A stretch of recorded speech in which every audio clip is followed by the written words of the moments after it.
Channel 6 studios in Philadelphia, 6ABC presents Sunday Live with your host, Wally Kennedy. Good morning, everybody. I'm Wally Kennedy. First up, the collapse of Pier 34 a week ago Thursday night. A special grand jury is being impaneled by the Philadelphia DA, and to the surprise of a lot of people on Friday, the city did not release its report on what happened. The question is, are there people who are going to be, because of their responsibility and their connection with the pier, criminally and civilly liable? One of them might be possibly the owner, Wally Kennedy. My heart is heavy. I can't tell you how sad I am. My heart goes out to the families who are injured and those who lost loved ones. Nothing's more important than life. My own two children work with me on the pier. They could have been out there at that very moment with me. We eat. Sorrow may not be enough. The accident took the lives of 3 women, all employees in the New Jersey State Aquarium. They were killed and 37 others were injured when a 140-foot section of the pier collapsed, plunging them into the Delaware River. This week, the contractor hired to inspect the pier prior to the incident said he was stunned that the pier opened because several days before the opening of the pier, his company had issued a report to the owners that the pier was dangerous, both from an overall inspection level and especially from an underwater inspection level. The question is, who should pay criminally, civilly? Should the owners of the club be forced to stand trial and possibly face a jail sentence? And how much should they have to pay for the accident? This morning on our program, we're very pleased to welcome 2 attorneys. First of all, we welcome Edith Pearce, who is a personal injury attorney with Colbert and Freeman in Philadelphia, and also attorney Brian McMonigal, who's a former Philadelphia district attorney, assistant district attorney, I should say, who's in private practice now with McMonigal, Perry, and McHugh. And we certainly want to know what you think. Our telephone number, as always, and we invite your calls, is 1-800-916-2676. Good morning to both of you. Brian, with your background in the prosecutor's office, what does it say to you that the city didn't release its report and the DA's impaneling a grand jury? Could you see the 3 people who are responsible for owning this club and who, according to this contractor, knew full well that that was a dangerous situation? Could they go to jail? The only way for that to happen is for the grand jury to make findings that, in fact, there was knowledge. And what I mean by that is the only way to assess criminal responsibility here is to determine that the owners, at the time that they opened for business and invited people onto that deck, they were aware of imminent danger, that the deck could, in fact, fall into the river. If they don't have that kind of knowledge, then I seriously doubt there's going to be criminal charges here. But that's precisely the point. The contractor who was hired to appraise the pier said that they did know. He informed them. That's the danger, and that's why you've got a grand jury in progress here, because you're going to have a lot of finger pointing. And they're going to have to come up with some hard facts. Are there letters? Is there documentation that would suggest that, in fact, there was direct knowledge? If they can establish that there was, and you may see an involuntary manslaughter charge here. But I seriously doubt it unless and until somebody can say the owner knew at the time he told people, come onto my deck, that he knew that deck could go into the river. Well, you've got different degrees of ownership here.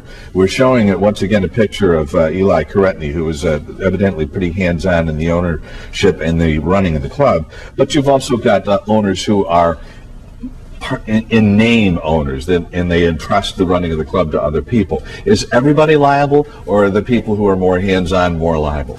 Well, there's a potential for everybody to be liable and nobody to be liable, and I think the problem that the district attorney has here is twofold. She's got to, first of all, find whether or not there's gross negligence, and that is, did they know that that deck could, in fact, create a danger to the people that were on it? And secondly, she's got to decide whether or not to extend criminal responsibility to an area that's traditionally been held in check by what the civil courts have allowed. You do have a remedy at law, and typically that remedy here for this kind of negligence would be the civil courts. Okay, now Edith, let's talk about the civil courts here for a second. First of all, these 3 young women were in their late 20s. Yes.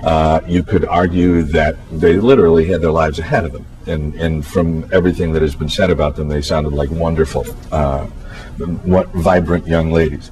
In a civil court, is this the kind of case where the defendant would pay the maximum? Well, that's hard to say at this stage in the game. With regard to any civil lawsuit, especially when there's death, I mean, there's many factors, but clearly when you have young people who have lost their lives, the damages are greater.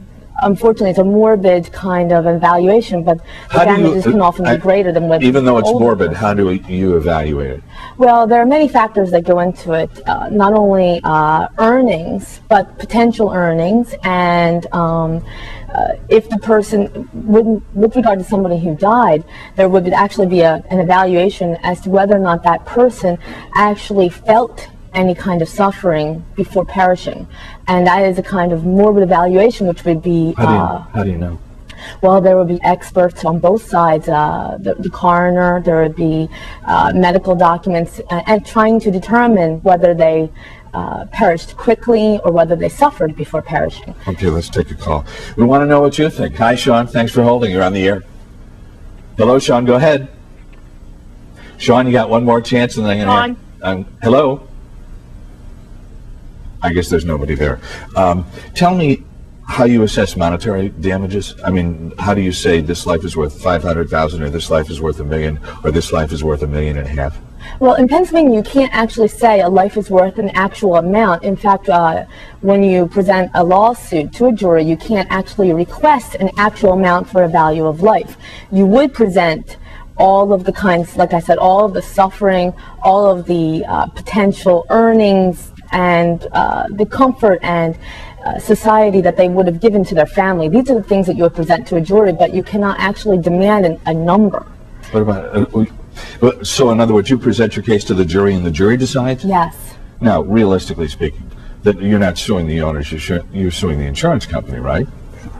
Well, you're suing the owners. The insurance company would determine payment. And in fact, the insurance company could bring an action saying that maybe they are or are not liable for this payment, depending on a policy exclusion, if such existed. Mm-hmm. So, no, the defendants are actually the ones held liable. The insurance company would cover payment for whatever that insured amount, and if the verdict was in excess of that amount, then the defendants themselves will be liable for that excess. Okay, let's see if we can get Sean on the air. Hi, Sean. Yeah, how you doing, Wally? Good.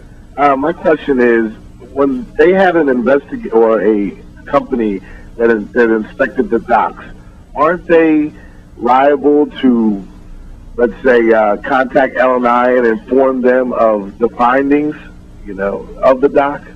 Because doesn't L&I give the occupancy? It's a good question. Even though the city is taking great pains to say it's privately controlled, it's privately operated, could the city, Brian, be a defendant in this case? That's the dilemma that I think the district attorney has here, because if she's going to extend criminal responsibility here, where does she extend it? Does it stop with the owners? Does it include the engineering firm? Does it extend to the city? And then take it a step further. Does it open a Pandora's box for suits like this to turn into criminal prosecutions? And then where's the city in these suits? Do we then... What do you think? Well, do we prosecute SEPTA when they negligently maintain an escalator and a little boy gets hurt? Where do we draw the line? Typically, we have drawn the line in these cases to say, for acts of negligence like this, we'll handle them in civil court. When it gets to be gross, when you get behind the wheel of a car and you're intoxicated and you run a stop sign and you kill somebody, then we bring the criminal courts in. Okay, let me do what you lawyers do all the time. A hypothetical.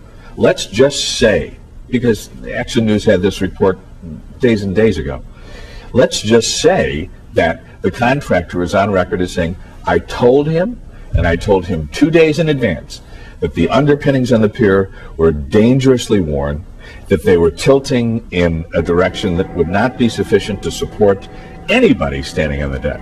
And in fact, previously, a piece of the deck had already fallen in the river. Yet, in the name of profit or in the name of money, they opened the deck for that party that night anyway, leading to this catastrophe, the deaths of 3 women and the injury of 37 other people. That's 41 people whose lives, 40 people whose lives will never be the same.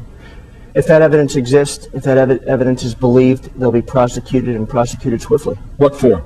Involuntary manslaughter, probably multiple counts of recklessly endangering another person. If they can establish that kind of evidence, that's gross negligence, and they'll be on the hook. Okay. Thank you both very much. Edith? Brian, thank you very much for being with us. Edith Pearce, who is a personal injury attorney, and Brian McMonagle, former prosecutor, now with us.